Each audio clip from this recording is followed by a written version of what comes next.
आज की कहानी का शीर्षक है चंद्रकांता, जो एक सच्ची घटना पर आधारित है। तो चलिए शुरू करते हैं।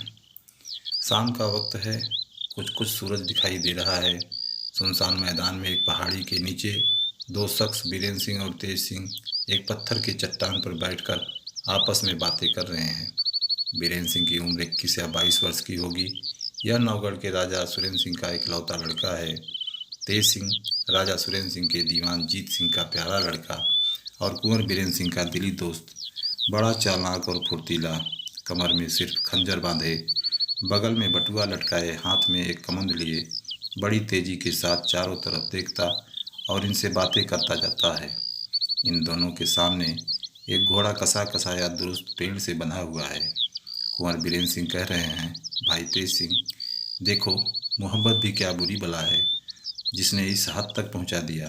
कई दफ़ा तुम विजयगढ़ से राजकुमारी चंद्रकांता की चिट्ठी मेरे पास लाए और मेरी चिट्ठी उन तक पहुंचाई, जिससे साफ मालूम होता है कि जितनी मोहब्बत मैं चंद्रकांता से रखता हूं, उतनी ही चंद्रकांता मुझसे रखती है। हालांकि हमारे राज्य और उसके राज्य के बीच सिर्फ 5 कोस का फासला है, इस पर भी हम लोगों के लिए कुछ भी नहीं बन पड़ता। देखो, इस खत में भी चंद्रकांता ने यही लिखा है कि जिस तरह बने जल्द में लाओ। चंद्रकांता के पिता महाराज जय सिंह ने महल के चारों तरफ सख्त पहरा बैठा रखा है। दूसरे उनके मंत्री का लड़का क्रूर सिंह उस पर आशिक हो रहा है।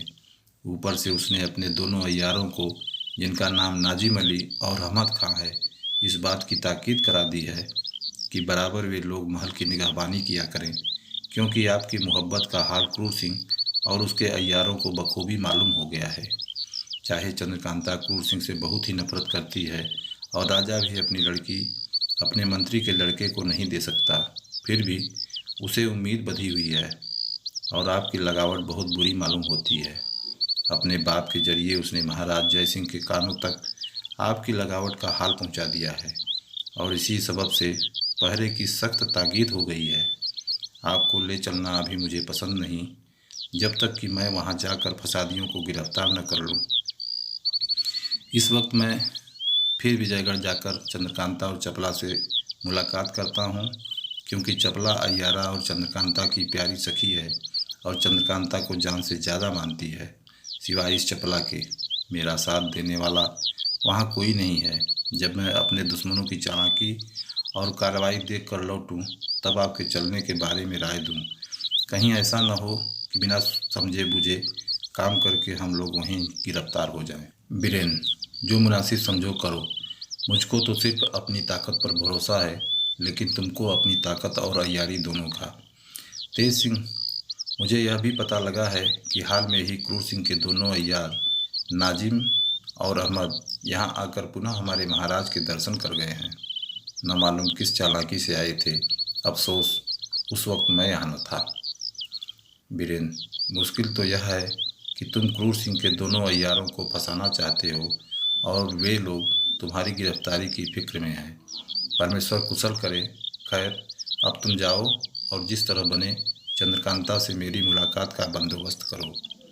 तेज सिंह फौरन उठ खड़े हुए और बीरेन सिंह को वहीं छोड़ विजयगढ़ की तरफ रवाना हुए। बीरेन सिंह भी घोड़े को दरख्त से खोलकर उस पर सवार हुए और अपने किले की तरफ चले गए। विजयगढ़ में क्रूर सिंह अपनी बैठक के अंदर नाजिम और अहमद दोनों अय्यारों के साथ बातें कर रहा है। क्रूर सिंह, देखो नाजिम, महाराज का तो यह ख्याल है कि मैं राजा होकर मंत्री के लड़के को कैसे दामाद बनाऊं, और चंद्रकांता बीरेन सिंह को चाहती है। अब कहो कि मेरा काम कैसे निकले। अगर सोचा जाए कि चंद्रकांता को लेकर भाग जाऊं, तो कहाँ जाऊं और कहाँ रहकर आराम करूं। फिर ले जाने के बाद मेरे बाप की महाराज क्या दुर्दशा करेंगे।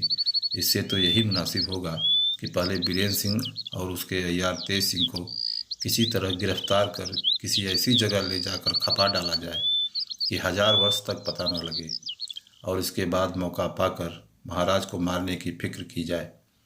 फिर तो मैं झट गद्दी का मालिक बन जाऊंगा और तब अलबत्ता अपनी ज़िंदगी में चंद्रकांता से ऐश कर सकूंगा। मगर यह तो कहो कि महाराज के मरने के बाद मैं गद्दी का मालिक कैसे बनूंगा, लोग कैसे मुझे राजा बनाएंगे। नाजिम, हमारे राजा के यहाँ बनिस्बत काफिरों के मुसलमान ज़्यादा हैं। उन सभी को आपकी मदद के लिए मैं राज़ी कर सकता हूँ और उन लोगों से कसम खिला सकता हूँ कि महाराज के बाद आपको राजा माने, मगर शर्त यह है कि काम हो जाने पर आप भी हमारे मजहब मुसलमानी को कबूल करें। क्रूर सिंह, अगर ऐसा है तो मैं तुम्हारी शर्त दिलो जान से कबूल करता हूँ। अहमद, तो बस ठीक है, आप इस बात का इकरारनामा लिख कर मेरे हवाले करें। मैं सब मुसलमान भाइयों को दिखलाकर उन्हें अपने साथ मिला लूँगा। क्रूर सिंह ने काम हो जाने पर मुसलमानी मजहब अख्तियार करने का इकरारनामा लिखकर फौरन नाजिम और अहमद के हवाले किया, जिस पर अहमद ने क्रूर सिंह से कहा, अब सब मुसलमानों को एक कर लेना हम लोगों के जिम्मे है, इसके लिए आप कुछ न सोचिए। हाँ, हम दोनों आदमियों के लिए भी एक इकरारनामा इस बात का हो जाना चाहिए कि आपके राजा हो जाने पर हम ही दोनों वजीर मुकर्रर किए जाएंगे। और तब हम लोगों की चालाकी का तमाशा देखिए कि बात की बात में ज़माना कैसे उलट पुलट कर देते हैं। क्रूर सिंह ने झटपट इस बात का भी इकरारनामा लिख दिया, जिससे वे दोनों बहुत ही खुश हुए। इसके बाद नाजिम ने कहा, इस वक्त हम लोग चंद्रकांता के हाल चाल की खबर लेने जाते हैं, क्योंकि शाम का वक्त बहुत अच्छा है। चंद्रकांता जरूर बाग में गई होगी और अपनी सखी चपला से अपनी विरह कहानी कह रही होगी, इसलिए हमको पता लगाना कोई मुश्किल न होगा कि आज बीरेंद्र सिंह और चंद्रकांता के बीच में क्या हो रहा है। यह कहकर दोनों अय्यार क्रूर सिंह से विदा हुए। कुछ दिन बाकी है। चंद्रकांता, चपला और चंपा बाग में टहल रही हैं। भीनी भीनी फूलों की महक धीमी हवा के साथ मिलकर तबीयत को खुश कर रही है। तरह तरह के फूल खिले हुए हैं। बाग के पश्चिम की तरफ आम के घने पेड़ों की बहार और उसमें से अस्त होते सूरज की किरणों की चमक एक अजीब ही मज़ा दे रही है। फूलों की क्यारियों की रविशों में अच्छी तरह छिड़काव किया हुआ है और फूलों के दरख्त भी अच्छी तरह पानी से धोए हैं। कहीं गुलाब, कहीं जूही, कहीं बेला, कहीं मोतिये की क्यारियाँ अपना अपना मज़ा दे रही हैं। एक तरफ बाग से सटा हुआ ऊंचा महल और दूसरी तरफ सुंदर सुंदर बुर्जियाँ अपनी बहार दिखला रही हैं। चपला, जो चालाकी के फन में बड़ी तेज और चंद्रकांता की प्यारी सखी है, अपने चंचल हाव भाव के साथ चंद्रकांता को संग लिए चारों ओर घूमती और तारीफ करती हुई खुशबूदार फूलों को तोड़ तोड़ कर चंद्रकांता के हाथ में दे रही है। मगर चंद्रकांता को बीरेंद्र सिंह की जुदाई में ये सब बातें कम अच्छी मालूम होती हैं। उसे तो दिल बहलाने के लिए उसकी सखियां ज़बरदस्ती बाग में खींच लाई हैं। चंद्रकांता की सखी चंपा तो गुच्छा बनाने के लिए फूलों को तोड़ती हुई मालती लता के कुंज की तरफ चली गई, लेकिन चंद्रकांता और चपला धीरे धीरे टहलती हुई बीच के फव्वारे के पास जा निकली और उसकी चक्करदार टूटियों से निकलते हुए जल का तमाशा देखने लगी। चपला न मालूम चंपा किधर चली गई। चंद्रकांता कहीं इधर उधर घूमती होगी। चपला, 2 घड़ी से ज़्यादा हो गया, तब से वह हम लोगों के साथ नहीं है। चंद्रकांता, देखो वह आ रही है। चपला, इस वक्त तो उसकी चाल में फर्क मालूम होता है। इतने में चंपा ने आकर फूलों का एक गुच्छा चंद्रकांता के हाथ में दिया और कहा, देखिए यह कैसा अच्छा गुच्छा बना लाई हूँ।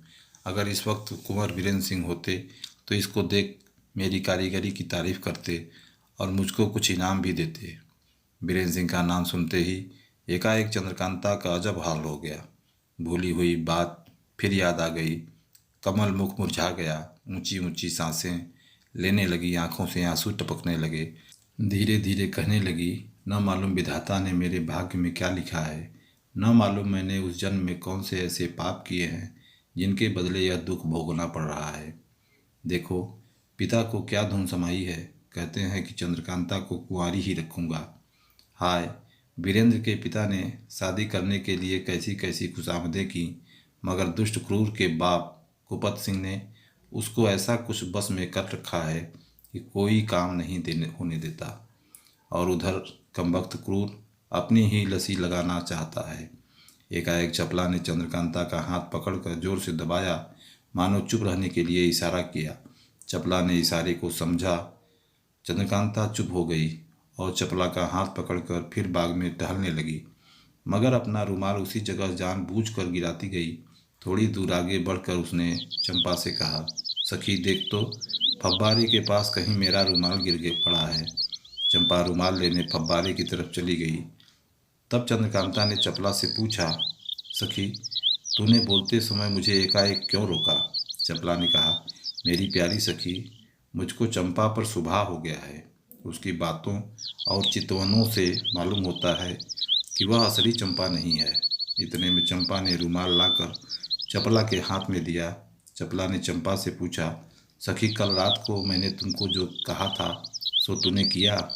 चंपा बोली, नहीं, मैं तो भूल गई। तब चपला ने कहा, भला वह बात तो याद है या वो भी भूल गई? चंपा बोली, बात तो याद है। तब फिर चपला ने कहा, भला दोहरा के मुझसे कह तो सही, तब मैं जानूं कि तुझे याद है। इस बात का जवाब न देकर चंपा ने दूसरी बात छेड़ दी, जिससे शक की जगह यकीन हो गया कि यह चंपा नहीं है।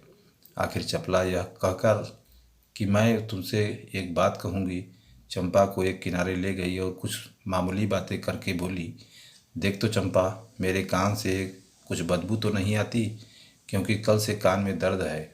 नकली चंपा चपला के फेर में पड़ गई और फौरन कान सूंघने लगी। चपला ने चालाकी से बेहोशी की बुकनी कान में रखकर नकली चंपा को सूंघा दी, जिसके सूंघते ही चंपा बेहोश होकर गिर पड़ी। तो दोस्तों, कहानी का अगला भाग देखने के लिए मेरे चैनल को सब्सक्राइब कीजिए और बेल आइकन प्रेस कीजिए, ताकि इसका नोटिफिकेशन आपको मिलता रहे। कहानी सुनने के लिए आपका बहुत बहुत धन्यवाद।